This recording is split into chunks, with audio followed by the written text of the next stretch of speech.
এখানে x square plus এখানে 8x, তাহলে এই দুটোতে কি আছে x কমন আছে, তাহলে এখানে একটা x থাকবে প্লাস এখানে একটা 8 থাকবে, a মাইনাস মাইনাস এখানে x 7x মাইনাস 7 কমন যাবে, তাহলে এখানে x থাকবে আর যেহেতু বাইরে মাইনাস তাহলে ভিতরে কি প্লাস হয়ে যাবে, এখানে কি কমন থাকবে 7 আর 56 8 থাকবে।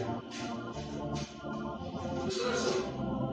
পরের দেখো এই মাইনাসের আগে এটা একটা পদ এটা একটা পদ, দুটো পদের মধ্যে কি কমন আছে, দুটো কি কমন আছে x প্লাস 8 এখানেও আছে x প্লাস 8 এখানেও আছে x প্লাস 8 কমন নিয়ে আসবো, তাহলে কি থাকবে এখানে x আর এখানে মাইনাস 7 x মাইনাস 7 এটাই आंसर। বুঝতে পারছো কিনা?